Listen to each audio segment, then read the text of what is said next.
Heading abroad for a wedding, my husband's accusatory tone took me aback. And you call yourself a wife? He sneered. His words stung, casting a shadow over what should have been a joyous occasion. It's not a vacation, I retorted, attempting to explain. I'm attending a wedding ceremony. But my explanation only seemed to enrage him further. Shut up, he snapped. You're married. You shouldn't leave the house. Do you want to get a divorce? The person I once knew as my gentlemanly husband had transformed into someone unrecognizable. Being bored even from celebrating with my best friend felt suffocating, like being enslaved. I reached my breaking point. Look forward to it, okay? I fired back, my frustration boiling over. I'll send you straight to hell in no time. My name is Emily, 29 years old. 2 years ago, I took a leap of faith, leveraging my experience from working part-time during my student days to become an independent entrepreneur. Despite the initial struggles of starting my online boutique, my boyfriend Nick's unwavering support kept me going. He believed in my dreams, even when I doubted myself. You'll be fine, he'd reassure me with a smile. Even if things are hard now, there will surely come a time when you'll succeed. Nick's encouragement became my lifeline, propelling me forward through every setback. I want to support you, Emily, he'd say, his faith in me unwavering. Let's try a little harder together. With Nick by my side, I found the strength to persevere. So, despite the challenges, I made the decision to continue running my shop, knowing that with Nick's support, anything was possible. I fully utilized social media networks, SNS, to market my business in the gaming niche, which resulted in a significant boost in online exposure. Thanks to this strategy, I witnessed a remarkable increase in the number of customers. My target demographic spans a wide age range, ensuring a large user base for my business. Since everything operates online, I'm spared the costs of rent and labor. This setup allows me to manage my business seamlessly alongside household chores without feeling overwhelmed. With stability achieved, I now enjoy a decent income. However, amidst the success, one thing troubles me deeply: my husband's growing indifference towards me. As my business flourished, his words and actions turned colder by the day. I traced the beginning of this rift back to a seemingly inconsequential incident a few months ago. Upon reaching my sales target for the previous month, I was elated. I rushed to share the news with my husband, Nick, who had just returned from work. Nick, listen, I began excitedly. What's the rush? You seem worked up, he replied. I did it. I hit my sales target for last month. You set quite a high goal, he remarked casually. Yes, we've been close for a while, but I finally achieved it last month. I couldn't have done it without your support. Thank you, I expressed gratefully. Ah, good for you, Nick responded, his tone indifferent. I'm tired today. I'm going to take a shower and head to bed. With that, he left his bag on the sofa and retreated to bed without even touching the dinner I had prepared.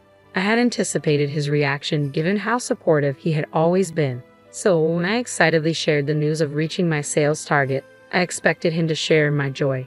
Yet his response was lukewarm at best. Was he simply tired? I wondered. I had hoped for a celebratory moment between us, making his subdued reaction all the more surprising. Despite my disappointment, I couldn't compel my weary husband to feign happiness. As days passed, his demeanor towards me cooled gradually.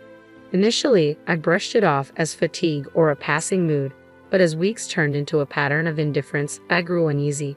Soon, his disdain became palpable. Whenever I sat at my computer, he gloomed behind me, sneering as he peered at the screen. Checking your sales? He taunt, timing his interruptions deliberately, trying to show off how busy you are. Bewildered, I'd retort, it's not like that, Nick. You're the one who's been distant lately. His response pierced through me. Phew, it's exhausting, he sighed, exasperation lacing his words. I trudged home exhausted from work, only to be greeted by someone so emotionally charged. Emotional. Why do you always speak like that? I lament, hoping to share some good news. I've been trying hard, and you've always supported me. That's what pisses me off about you, he retorts sharply. I couldn't care less about your sales. Try improving your housekeeping skills a bit instead of getting excited about such things. His words sting, and I try to reason. There's no need to talk like that. But he's relentless. Quit showing off how busy you are with work. Do it again, and I'm out of here. Got it? Feeling crushed by his harshness, tears begin to well in my eyes. Instead of offering comfort, he wears a sneering smile, a demeanor I've never seen before, a demonic grin that sends shivers down my spine. From that day on, his attitude deteriorates further. I'm no longer allowed the freedom to speak as I used to, always tiptoeing around him, fearing his reaction. Then, a glimmer of light amidst the darkness. I find a wedding invitation for my best friend in our mailbox. Elena and I have been close since school days, and her wedding overseas feels like a beacon of hope in my oppressive daily life. But before I can share the news, my husband discovers the invitation. "What's this?" he demands, his expression sour as he reads through it. "You're not going, right?" "Of course I'm going," I assert, determined. With a devilish look, he slams his hand on the table. "You are not," he growls, his voice ominous. I'm taken aback by his words I've never heard before. "You got to be kidding me," I manage to utter, stunned. "While I'm working my butt off day in, day out, you're just lounging around at home on the computer. And you're planning on skipping housework again just because of a wedding." "No, you've got it all wrong," I protest. "That's not it. I just want to attend Elena's wedding." "Shut up," he snaps, his tone cutting. "We're married. You shouldn't leave the house. Do you want to get a divorce?" The casual threat of divorce leaves me frozen in place. He continues his tirade mercilessly. "I feel bad for your best friend too, if you're only using her wedding as an excuse to leave home and not to celebrate her marriage." "What are you saying?" I interject, frustration mounting. "It's my best friend's wedding. I'm attending because I want to celebrate it. Just what's so hard to understand?" "Oh, you're so annoying," he retorts, his voice rising in anger. "Quit being so cocky because your business took off. It's your attitude that ticks me off. When will you get it, huh?" His shouting leaves me trembling, fear gripping me. My legs give way beneath me, and I find myself nearly nose to nose with him. Seemingly amused by my reaction, he continues, "Look, you should be grateful. I married a woman like you. You were lucky your business took off, and it was only because of my support. Now, shut up and just do as I say." With a swift motion, he shoves the wedding invitation into the trash can. In that moment, my blood rushes back into my body, but it's not relief I feel. It's fury. He hadn't just discarded my dear friend's invitation, he had insulted my feelings. I was seething with bitterness. I bit down hard on my lip, realizing the resentment building inside me was unforgivable. Who did he think he was? Just because he despised me didn't grant him the right to control me. I was not his slave. Being his wife did not make me his possession. If my days were to continue like this, I decided I might as well be the one to disrupt it all. I didn't care anymore. I was attending Elena's wedding, no matter what. Without resistance, I quietly bided my time until the day of departure, meticulously planning my overseas trip to avoid detection. On the morning of the flight, my silent compliance seemed to have paid off. He was too preoccupied with his usual nagging at the front door to notice. "Don't skip your chores today. Make sure dinner is ready. Don't you ever go against me, okay?" he chided, oblivious to my plans. "I know. Have a good day," I replied, masking my frustration. "Phew, you got it easy, don't you? You get to lounge around at home every day. I wish we could switch places." "Yeah, I was the one who pushed you to have your own line," he retorted. "I wish you were more grateful. Maybe I'll cut back my contribution to the household expenses from next month. It doesn't make sense for me to be the only one struggling." With every muttered grievance, my resolve hardened. Suppressing the urge to argue, I waited until he was out of sight. As soon as he left, I sprang into action. Grabbing the suitcase I had prepared, I called a cab and headed straight for the airport, leaving behind the suffocating confines of home. Upon arrival, Elena greeted me with open arms, but as I reached for my phone, it rang, displaying my husband's name. He must have realized I was gone, and his voice exploded with fury as soon as I answered. "Hey Emily, where are you?" he barked. "Without even having dinner ready?" "I'm at Elena's wedding," I replied firmly. "What wedding?" he sneered. "I told you not to go. You broke your promise," he accuses, his voice sharp with anger. "I never said I wouldn't go. I also don't remember making such a promise," I retort calmly. "Don't mess with me. I've disciplined you over and over not to leave home. You're my wife, after all," he asserts. "Disciplined? What are you talking about? That's just you forcing me to put up with your selfish expectations," I counter, my defiance evident. Perhaps angered by my refusal to yield, he explodes. "That's it. We're getting a divorce. Look, if you don't want that, come back home now. Got it?" Without waiting for my response, he abruptly ends the call. But his ultimatum doesn't sway me. My mind is already made up.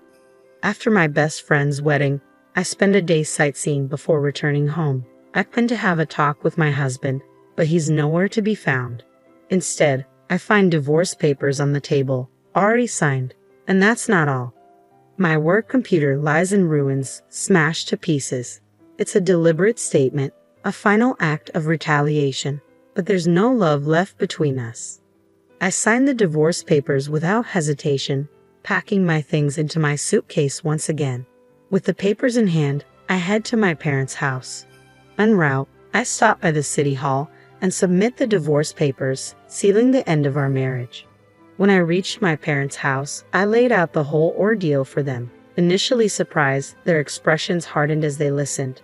If Nick had been there, my father would have surely taken action. As I settled into my childhood home, which I hadn't visited in ages, my phone rang. It was a call from my husband. I hadn't expected to hear from him so soon. Without hesitation, I answered, "Hello. It's been a while, Emily. You're back in the country, huh?" he remarked casually. "I got back today." "So what?" I replied tersely. "You're cold, huh? Oh, maybe you're shocked that I filed for divorce, huh?" he continued, his tone condescending even over the phone. "Relax, I'm not serious either. I just wanted you to reflect on yourself, so I gave you a little scare." "Reflect on myself? What for?" I retorted. "You went abroad without my permission and had the time of your life," he accused. "Attending Elena's wedding doesn't justify it." "So you're persistent. That's what you mean by having the time of your life? Leaving your husband behind, abandoning your housework, and going on an overseas trip? You're disqualified as a wife, you little chicken," he taunted.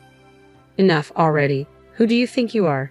Just because we're married, just because you're my husband, you think you have the right to control everything." I shot back, my frustration boiling over. "I've had enough, Emily." "Enough is enough," he'd exploded, his frustration palpable. "In the end, you just can't stand that I'm successful at work, right? You don't like having a wife who earns more than you. You're such a deadbeat. It's pathetic to be jealous of your own wife. If it bothers you so much, go ahead and make more than I do." "Emily, did you just say that? I'm seriously gonna break up with you," he threatened. "Go ahead. In fact, we're already divorced." I fired back, my voice unwavering. "What? I filed for divorce. There's no way I can continue being married to a piece of trash like you. Just so you know, if you think you can break me with such threats, you've got it wrong. I'm not gonna let you manipulate me. Don't ever show me that disgusting face of yours again, you jerk." He fell silent, evidently shocked by my harsh words. I seized the opportunity to end the call with a firm goodbye before hanging up. Afterwards, I hired a lawyer and billed him for the desktop he destroyed. Moreover, the text and voicemail messages came in handy. His attempts to control my actions and his constant verbal abuse were proven, allowing me to collect damages. As a result, his savings dwindled and he was left in debt. His parents refused to help him, saying it was his own doing, and he ended up having to borrow money from loan sharks. Now, he's stuck in a vicious cycle of borrowing to pay off debt, wandering in his own hell. He was never a high flyer, and I heard that he made mistake after mistake at work, eventually being sidelined. On the other hand, I've been living at my parents' home since the divorce. Thankfully, my current job doesn't tie me to a particular location. I can continue my peaceful life at home, and my parents are happy to have me stay with them. This lifestyle will likely continue for a while. Marriage isn't the only way to happiness. The most important thing is to have a family that cares for you. I've come to realize this once again.